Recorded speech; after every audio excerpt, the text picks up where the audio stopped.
Today, the Ambazonian government has issued a national warning to chiefs and local authorities, urging them to reject colonial French Cameroon's community dialogue initiative, which it calls a deceptive attempt to undermine the independence movement. Meanwhile, a recent media attention is broadening as the BBC, British Broadcasting Corporation, has issued a formal apology to the United States President Donald Trump over an edited broadcast of his January 6, 2021 speech. But his legal team has called for $1 billion in damages.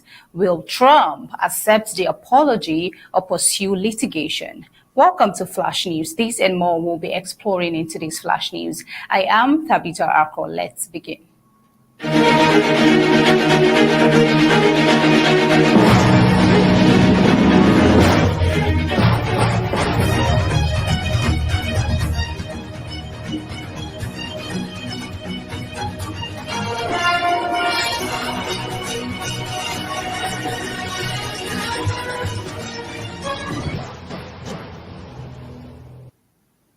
The government of the Federal Republic of Ambazonia has issued a national warning to chiefs, Fons, traditional rulers, palace elders, and local authorities across the region, urging them not to participate in or engage with French Cameroon's so-called community dialogue.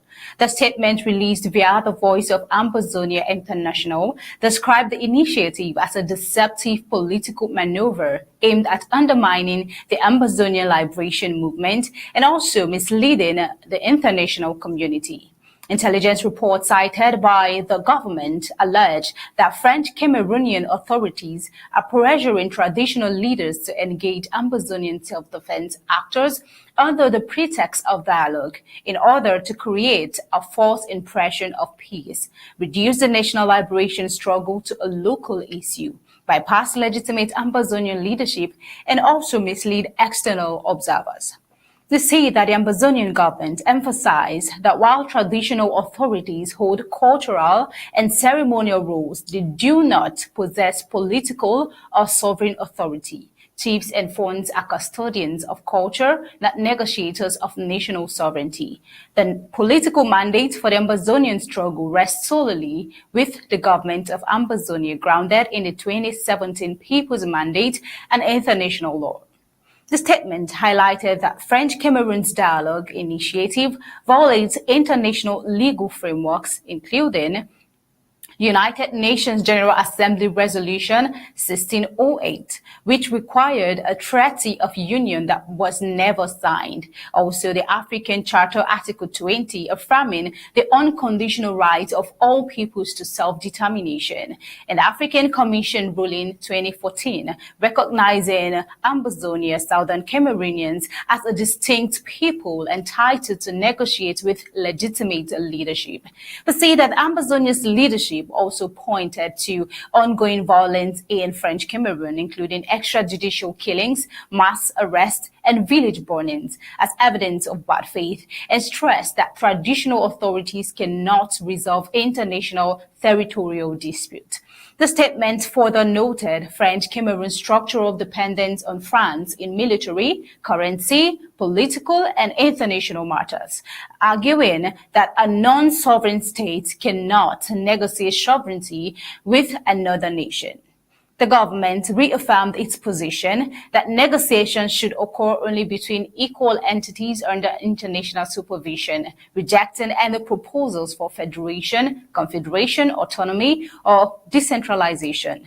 Ambazonia's independence is described as irreversible, chosen by the people, protected by law, and defended by conscience. The warning concluded that any traditional ruler participating in French Cameroon's dialogue initiative would be assisting a collapsing regime and violating their responsibilities to their people.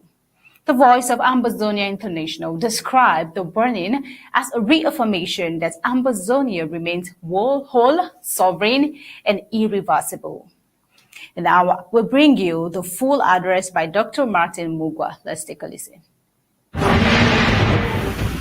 Good day to all freedom-loving citizens of Ambazonia, from the home front to our global diaspora. This is Crossfire of Conscience on the Voice of Ambazonia International. The platform where truth stands unbending, where conscience speaks with clarity, and where deception collapses beneath the weight of facts. Tonight, we issue a special government warning, direct, firm, and unmistakable. This message is delivered on behalf of the government of the Federal Republic of Southern Cameroon's Ambazonia, a national warning to all chiefs, Fons, and local authorities. To every chief, Fon, traditional ruler, palace elder, and local authority across Southern Cameroon's Ambazonia, do not listen to, engage with, or participate in any message, pressure, or invitation coming from Paul Biya's collapsing regime. The so-called community dialogue is not dialogue. It is a deceptive political maneuver intended to use you as pawns in a failed colonial game. It seeks to weaken the liberation movement and mislead the international community. Ambazonia respects traditional authority, but traditional authority is not sovereign authority. You are custodians of culture, not negotiators of national destiny. The political mandate belongs solely to the government of the Federal Republic of Ambazonia, rooted in the 2017 People's Mandate and grounded in international law. First, what Yaoundé is trying to achieve. Intelligence reports confirm that Yaoundé is aggressively pressuring chiefs and Fons to engage Ambazonian self-defense actors under a false banner of dialogue. Their intentions are deliberate: to manufacture a false appearance of peace, to reduce a national liberation struggle into a village problem, to bypass Ambazonian leadership, and to deceive external observers. This is manipulation, not reconciliation. Strategy, not sincerity. Second, culture is not sovereignty. Ambazonia honors its chiefs and Fons. Their cultural authority is sacred, but it is cultural, communal, ceremonial, not political, not sovereign, not national. No chief can negotiate borders. No Fon can negotiate sovereignty. No palace can decide the political destiny of a nation. Third, the dialogue violates international law. Yaoundé's initiative openly contradicts three major international legal frameworks. 1. UN General Assembly Resolution 1608. A treaty of union was required. No treaty was ever signed. The union was illegal from the start. 2. The African Charter, Article 20, affirms the unconditional right of all peoples to self-determination. Ambazonians qualify completely. 3. African Commission Ruling 2014. Southern Cameroonians are a distinct people. Cameroon must negotiate with their legitimate leadership, not with chiefs. Yaoundé seeks to evade these obligations by misusing traditional institutions. Fourth, why the so-called dialogue is illegitimate. The so-called dialogue collapses on four fronts. 1. No equality of parties. Dialogue demands parity, which chiefs do not possess. 2. No mandate. Traditional rulers were never given a political mandate to negotiate sovereignty. 3. No good faith. Cameroon continues extrajudicial killings, torture, mass arrests, and village burnings. 4. Misrepresentation of the conflict. This is not an internal problem. It is an unfinished decolonization process awaiting international resolution. Traditional authorities cannot resolve international territorial disputes. 5th, France controls Cameroon, making genuine dialogue impossible. Cameroon remains structurally dependent on France in military command, currency control, political succession, international protection.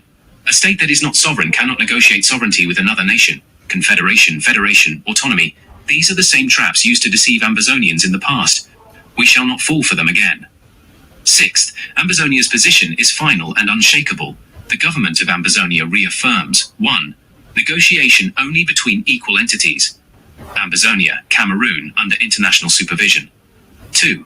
No return to colonial or deceptive political formulas. No federation, no confederation, no special status, no decentralization, no autonomy. 3. Independence is irreversible, chosen by the people, protected by law, justified by history, defended by conscience. No chief can dilute it. No palace meeting can alter it. No colonial maneuver can stop it. 7th, final knockdown warning. Let every chief and Fon hear this with complete clarity. The Biya regime's community dialogue is an illegal smokescreen, a desperate maneuver to undermine the liberation movement. Any traditional ruler who participates knowingly assists a collapsing colonial regime and violates the sacred responsibility owed to their people. No palace ritual can rewrite sovereignty. No coerced meeting can cancel our destiny. No manipulation can silence an awakened nation. A new state is rising. Ambazonia, whole, sovereign, irreversible. This has been Crossfire of Conscience, on the voice of Ambazonia International. Truth in resistance, clarity in crisis. Good night, Ambazonians. Stay vigilant. Our destiny will never bow to deception.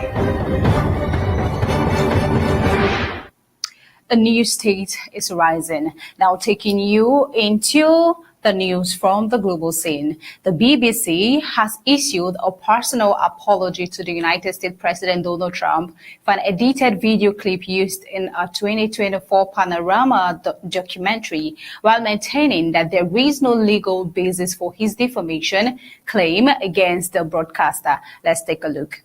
We're going to walk down to the Capitol, and I'll be there with you, and we fight. We fight like hell. We're going to walk down to the Capitol, and we're going to cheer on our brave senators and congressmen and women. The documentary aired shortly before the 2024 U.S. presidential election and combined 3 separate sections of Trump's January 6, 2021 speech. The edits created an impression that he had urged supporters to engage in violence as they stormed the Capitol. But is that really true? Let's take a look. And they've admitted it. And their top echelon, Director General and the CEO, this is within one of our great allies. This is supposedly a great ally. BBC, the government has a chunk of that one, I guess. But that's a pretty sad event. They actually changed my January 6th speech, which was a beautiful speech, which was a very calming speech, and they made it sound radical. And they actually changed it. What they did was rather incredible. They're showing me the results later on, the results of what they did, how they butchered it up. That's an exclusive interview from Sky News. Trump's legal team demanded the withdrawal of the program, financial compensation of up to $1 billion, and an official apology, arguing that the edits damaged his reputation. The BBC acknowledged that the clip was edited in a misleading way, but insisted the situation did not meet the threshold for defamation under UK law. Now, in a letter sent on Thursday, BBC Chair Samir Shah apologized directly to the White House, describing the edit as an error in judgment. He had earlier offered similar remarks before a British Parliamentary Oversight Committee. Now we see that the corporation stressed that it has no plans to rebroadcast the documentary on any of its platforms. But will Trump accept this? Has he even accepted the apology? Let's get to know.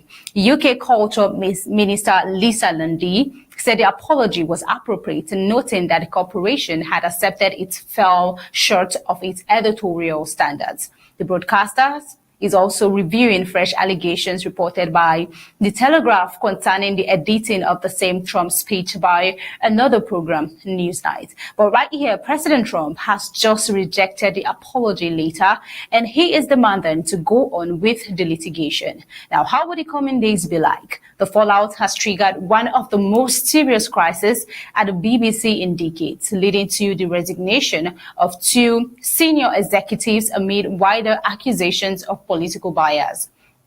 The concerns escalated after the leak of a report by a BBC Standards official examining the controversial edit. Well, the coming days will definitely give us more updates on the whole issues as it unfolds. Now, taking you over to Russia and Ukraine. Ukrainian President Volodymyr Zelensky has raised fresh concerns about Russia's long-term ambitions in Europe, warning that Moscow must seek to regroup after the war in Ukraine and prepare for a larger confrontation before the decade ends. His message shared on X raises a central question. If Russia is given time to rebuild, what might it do next? Go over to Europe or go on with Zelensky in Ukraine? Zelensky pointed to Russia's rapidly expanding defense industrial output as evidence that the Kremlin intends to sustain and potentially widen its military campaign. If pressure on Moscow weakens, could the temporary pause simply serve as an opportunity for Russia to rearm and strike beyond Ukraine's borders? His broader argument goes beyond Ukraine's immediate battlefield needs. It is a call for Europe to strengthen its own defenses and reduce Russia's capacity to fund its war machine. European lawmakers have already proposed accelerating a full ban on Russian fossil fuel imports by January 2027. But will European unity hold long enough to shut off one of Russia's most critical revenue streams? Washington is also increasing economic pressure, with the United States sanctions targeting major Russian oil companies, Rosneft and Lukoil. Ukraine estimates the impact could cost Moscow tens of billions of dollars within a year. Yet, even with sanctions tightening, another question remains: can financial pressure alone curb Russia's long-term military trajectory? President Trump has offered a lot of sanctions, but how far is this having a lot of effect on Russia? Let's take a look. The two biggest oil companies, among the biggest in the world, but they're Russian. They do a lot of oil. And hopefully it'll push, hopefully he'll become reasonable, and hopefully Zelensky will be reasonable. Russia's record-level defense spending has alarmed European leaders who warn that the continent's security environment is more unstable than at any point since the end of the Cold War. The European Commission's Defense Readiness Roadmap 2030 calls for a stronger, more coordinated security posture. But can Europe transform years of underinvestment into meaningful readiness within a 5-year window?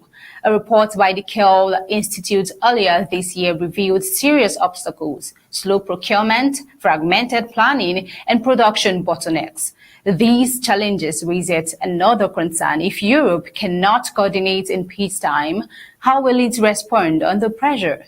Now, compounding the uncertainty is Europe's continued dependence on U.S. security guarantees. With shifting political rhetoric in Washington, analysts warn that Europe cannot assume American military support will remain at past levels. So if U.S. priorities change, is Europe prepared to defend itself? But see that Zelensky's warning fits into a growing chorus of voices urging the continent to act quickly. Russia is investing heavily in missiles, drones, and armored divisions, signaling ambitions that extend far beyond Ukraine. European states are expected to boost joint procurement, increase forward deployment, and also accelerate defense reforms under 2030 roadmap. As the decade closes in, Zelensky's message forces Europe to confront a difficult concern. Will the continent build enough resilience now to prevent a larger crisis after or later, or even risk facing a threat it saw coming but failed to prepare for it? Is Europe preparing enough? Now, taking you over to China. China hosted Thailand's King Maha Vajiralongkorn on Friday in a high-profile visit that Beijing used to protect and project itself as a reliable neighbor and economic partner at a time of shifting geopolitical influence in Asia.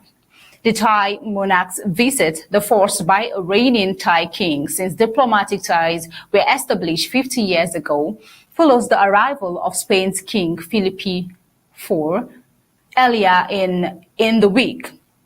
Chinese state media framed the back-to-back engagement as evidence of deepening cooperation and a sign that China remains a trusted partner, even as global markets react to U.S. tariff hikes under President Donald Trump. Now, we'll see that relations between China and Thailand have expanded significantly since the Cold War, when Bangkok's alignment with Washington placed the two countries at odds. Trade and investment links now anchor the relationship, with China serving as a major investor in Thai manufacturing and a key source of tourists. Thailand imported goods worth $80 billion from China last year. Now, during talks in Beijing, Chinese President Xi Jinping signaled a willingness to enhance strategic coordination, pursue major infrastructure projects, including a long-planned cross-border railway, and expand agricultural trade. Beijing also highlighted long-standing historical exchanges as a foundation for future ties. Let's take a look.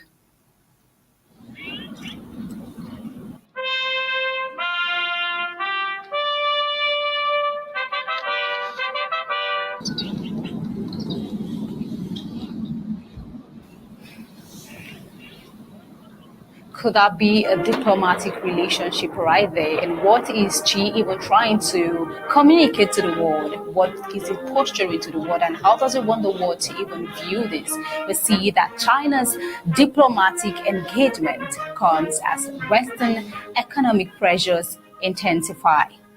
European Union's decision to impose new customs duties on low-value parcels next year is expected to challenge Chinese e-commerce giants, prompting Beijing to deepen regional economic partnerships. For countries like Thailand, navigating China's rise has become a delicate balancing act. Analysts note that U.S. alliances appear less predictable, pushing some Southeast Asian nations to strengthen ties with Beijing despite lingering concerns about China's strategic ambitions.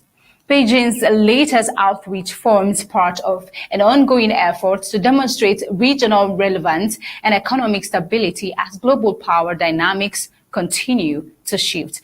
This is what China's Xi is portraying to us, building regional alliances. But then until next time, this is where we'll be drawing the curtain on today's Flash News. Remember to stay tuned for Horizon. I'm Tabitha Ako. Do have a pleasant day.